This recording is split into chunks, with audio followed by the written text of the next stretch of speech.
Hello, bachcho, let's read this question. The question says that if the distance of Earth is halved from the Sun, then the number of days in a year will be 365, 182.5, 730 or 129.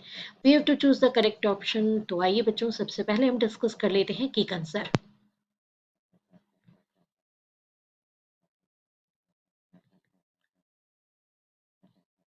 सो यहाँ पर हमारा जो की concept है वो है according to Kepler's law of planetary motion,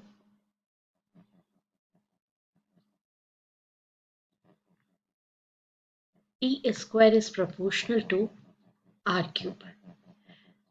T is equals to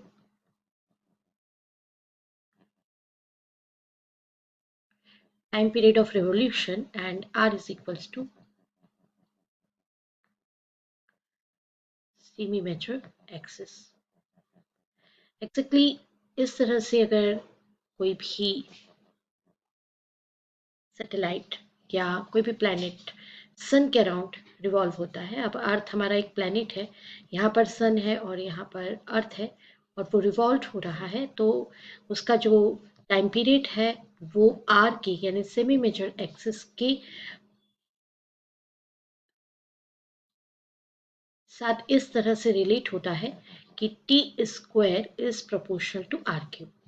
यहाँ पर आर का कैलकुलेशन हम आर मैक्स और आर मिनिमम से करते हैं. जैसे कि ये इक्वेटर पर ऑब्वियसली आर मैक्स होगा और ये पोल्स हैं नॉर्थ पोल और साउथ पोल, तो यहाँ पर आर मिनिमम होगा. तो हम आर का वैल्यू जो है वो R max plus R minimum divided by 2 इस तरह से कैलकुलेट करते हैं. चलिए अब देख लेते हैं सॉल्यूशन.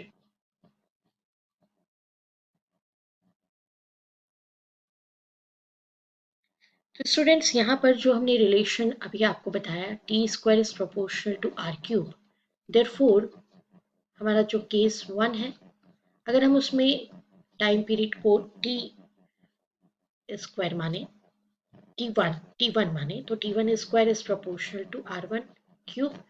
एंड सेकेंड केस पर अगर हम जाएं तो T2 square is proportional to R2 cube. Therefore, by taking ratio between T1 by T2, इनमें हमने इक्वेशन से रेशियो ले लिया तो we get R1 by R2 cube. But as per question और as per given condition, जो हमें given condition है उस कंडीशन के अकॉर्डिंगली हमारे पास जो R2 है वो जस्ट हाफ हो जाता है R1 की, राइट. तो देयरफॉर हम इस रिलेशन में वैल्यू पुट कर देंगे तो ये T1 by T2 square is equals to R1 upon R1 by 2, इसका ये हो जाएगा क्यूब. तो ये R1 टू R1 तो कैंसिल हो जाएगा, ये होगा 2 का क्यूब दैट इज 8.